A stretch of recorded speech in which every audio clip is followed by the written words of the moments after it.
My name is Wang, and I'm gonna talk about drone technology.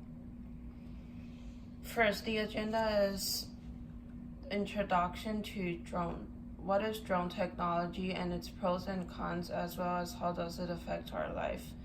And then it's the discussion about how drone invade privacy and what is the considerations for legislators. Finally, the points to consider for users.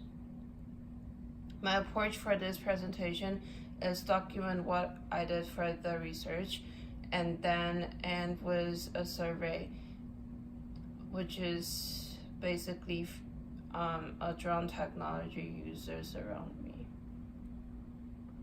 So first, introduction. What is drone technology?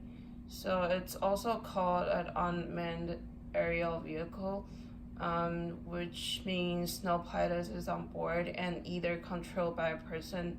It's either controlled by a person on the ground or autonomously via a computer program that is remotely. And then third, it's made of light composite materials, so that's one of the main reasons why it's able to fly and carry most of the time cameras. And fourth, the nose of the drone is where all the sensors and navigation system are present. And it's also because there's no pilot on board, so the drone itself, the body itself, can carry all kinds of technologies that is needed for its use. And the last one, it always comes with a global navigation satellite system, which often is GPS and GLONASS. So this is the most important thing for drone technology. And the pros and cons. So firstly, the pros. First, the quality aerial imaging. So drone can take highly quality aerial photographs and videos and collect vast amounts of image and data. This high-resolution data can be used to create 3D maps and interactive 3D models, which is very useful in our life. And second, precision. So since unmanned aerial vehicles are equipped with GPS, they can be programmed and actually to precise locations. This is especially helpful in agriculture, in which these drones are used for a variety of farming needs, such as spraying fertilizer and insecticide, identifying weed infections, and monitoring crop health. Also, this saves farmers both time and cost. And the third one is easily deployable. With advanced and control technology, most drones can be operated by users with relatively minimal experience, combined with relative low cost of most models. So this has led to drone becoming accessible to a wide range of operators and users. This is also having a greater range of movement than manned aircraft, being able to fly lower and in more directions, allowing them to easily navigate traditionally hard to access areas. And then security. With the appropriate license, operators can use unmanned aerial vehicles to provide security and surveillance to private companies, sporting events, public gatherings, and venues. Drones can also gather valuable data during and after natural disasters to aid the security and recovery efforts. And one of the most importantly, it is an affordable technology. It is approachable for most of the people and users. Drones can provide cost-saving opportunities in numerous areas. They can directly replace manned operations, creating labor savings because only one person instead of several can be used to complete the task. And finally, it's a new way for most of us to see the world. When cameras are equipped to a drone, we are able to see the world in many different ways. We are able to capture image that can be shared over social media easily. Photographers have new business opportunities because of what a drone can provide. Filmmakers can expand their production values by incorporating drones to create specific shots with help to develop the visualized project. And then on the other hand, the cons of drones. First, the uncertainty in legislation. There is a lot of legal gray area for drone technology. So since this widespread use of unmanned aerial vehicles is relatively new, legislation is still catching up on how the technology is developing. The Federal Aviation Administration has established certain rules for small unmanned aircraft that apply to commercial and restrictional use, but these are still ambiguities. Questions include how best to determine airspace, property rights, and protected landowners from aerial trespassing. Further adding to the confusion are conflicts between federal regulations and some state and local laws. Next, safety. Safety is a primary concern when dealing with this kind of technology. To avoid mid-air collisions, drones need to be programmed with sense and void capabilities, being able to detect the potential collisions and maneuver to safety that match those to manned aircraft pilots. In the event of system failures, ground impact and other serious danger, especially when drones are used near large crowds. Third one, the privacy issue. One of the most common concerns for the public about this kind of technology is privacy. Drones can collect data and images without drawing attention, leading many Americans to fear the Fourth Amendment's rights of privacy might be jeopardized if government entities were to use drones to monitor the public. The way in which the Fourth Amendment is interpreted and efforts of privacy rights organizations such as American Civil Liberties Unions will have marked influence on how this kind of issue is regulated. And then I'm gonna talk about how does it affect our lives. So first, in the war and military areas, surveillance and offensive operations is most commonly used for the drone technology.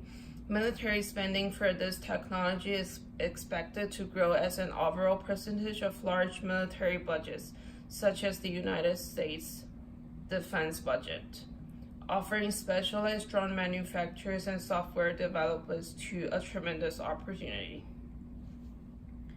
And militaries continue to use unmanned ground vehicles to lead tactical initiatives as well. Next, wildlife and atmosphere research. So as the technologies develop, the poaching and climate change have a dramatic impact on the health of wildlife worldwide, as well as the climate itself. So fortunately, conservationists are adapting innovative methods to protect and study our global ecosystem. The combination with geospatial imagery, drones are now used to monitor and track animals, while UAVs are also used to tag animals and collect samples. By doing research with this kind of drone technologies, we are able to conduct research without distributing nature habits. Next, disaster relief and emergency.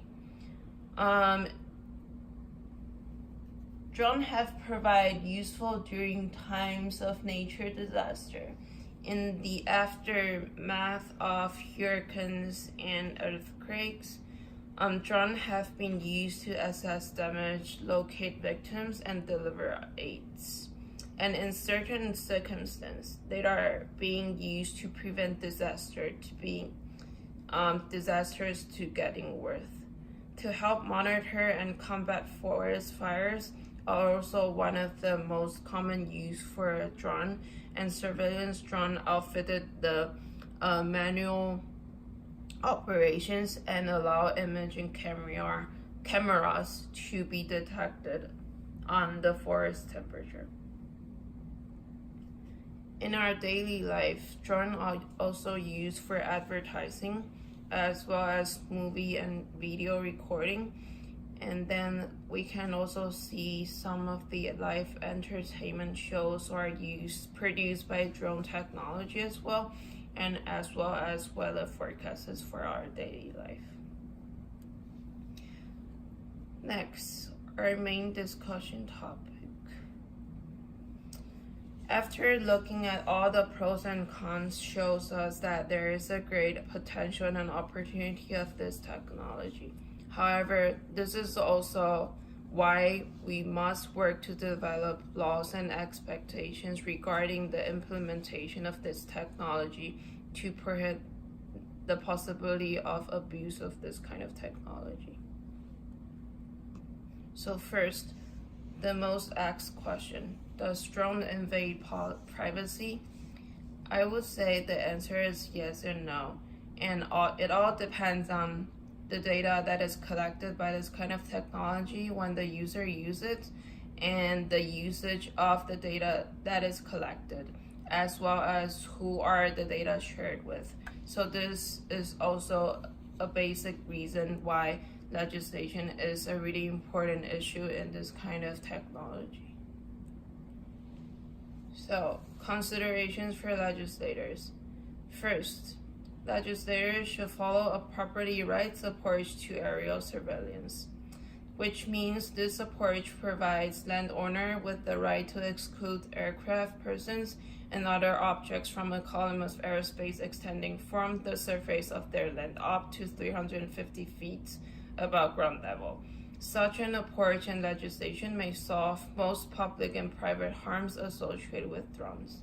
Second, legislators should craft simple, duration-based surveillance legislations that will limit the aggregate amount of time that government may surveil a specific individual. So this simply means that such legislation can address the potential harm of persistent surveillance or harm that is capable of being committed by manned and unmanned aircraft. Third, legislators should adopt data retention procedures. After a legislatively determined period of time, all sorted data should be deleted as well.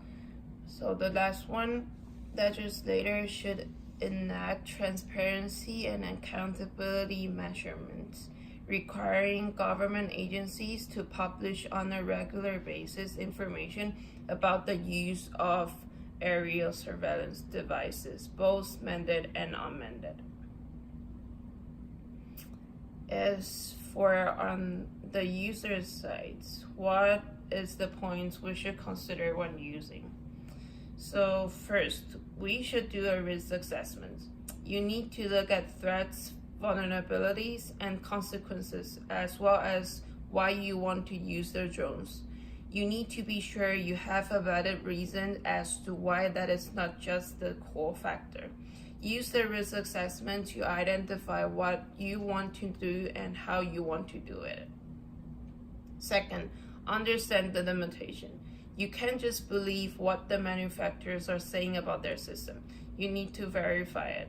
You need to perform operational tasks and collect a lot of data because the data will ultimately identify if it's something that you are realistic to. He says, we also says that you should vet who you are working with and really understand the threats and limitation of the drone system you choose and the environment it will be used in. Third one, I think this is one of the most important one, is that you need to educate yourself before using this kind of technology. Security professionals need to become more educated as well as the users. Understand that you might need to hire outside staff or professionals, trained team members to fly your own drone. Make sure you read the fine print when it comes to where your data may be stored or is transmitted. Realize that sometimes the lowest price is not the best price, and they don't understand the complexity the security industry needs to navigate. And that's one, be cautious for all the time you're using this kind of technology. While drone may be a great asset to yourself or to your enterprise as well as your daily life, there are still a lot of uncharted waters out there. So when automations and robotic technology were introduced into our life, it took decades to perfect the integrations. The integration takes time, and if we rush as an industry, we will crash, as well as the privacy and the effect on our own life. So all operations and technologies need to have a risk assessment because not all systems or situations are equal and the same.